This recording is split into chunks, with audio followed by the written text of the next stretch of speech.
हे नीଳାଚଳ ପୁରୁଷ, ଲୋଭ ନାହିଁ ତୁମ ଅଭଡ଼ା ଅନ୍ନରେ, ମାଗୁ ନାହିଁ ଜାଗା ସ୍ୱର୍ଗ ଦ୍ୱାରରେ।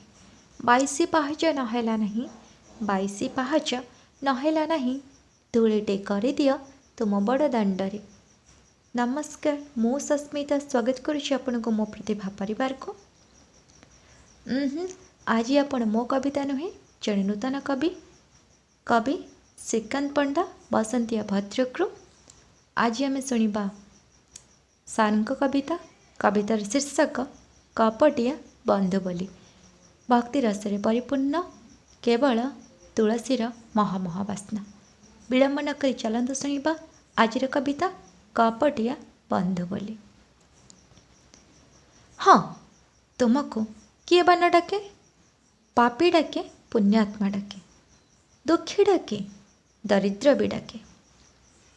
ନିଜର ହକ୍ ପାଇଁ କେହି ତ ଡାକୁଛି, ତୁମେ କିନ୍ତୁ ମିଛ ମୁଖା ଠାକୁର ପରି ଅନ୍ୟାୟକୁ ଦେଖୁଥାଅ ଆଉ ଦୋଷୁଥାଅ। ଏଠି ଧର୍ମ ଡାକେ, ଅଧର୍ମ ବି ଡାକେ, ସତ୍ ପଥର ମଣିଷଟା ବିଳବିଳେଇ ହୁଏ, ତୁମେ କିନ୍ତୁ ପରଖୁଥାଅ ଭୁଲ ଠିକ୍। ହସୁଥାଅ ନାଲିଆ ଅଧରେ, ପାପୀକୁ ଲାଗେ ତାଚ୍ଛଲ୍ୟ, ଦୁଃଖୀକୁ ଲାଗେ ଅପାର ସୁଖ, ଆଉ କପଟିଆକୁ ଲାଗେ ପାଇଛି ସେ କପଟିଆ ବନ୍ଧୁ।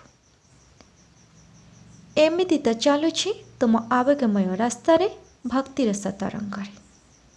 କିଏ ବା ବୁଝିଛି ସେ ଅଦ୍ୱିତୀୟ ସୁଡ଼ଙ୍ଗର ଅନ୍ତିମ ଆଲୋକକୁ?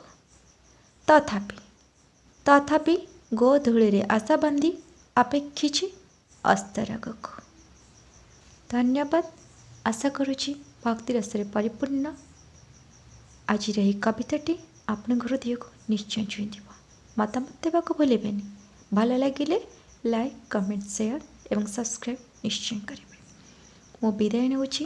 ସମସ୍ତେ ଭଲରେ ରୁହନ୍ତୁ, ଖୁସିରେ ରୁହନ୍ତୁ। ନମସ୍କାର, ଜୟ ଜଗନ୍ନାଥ।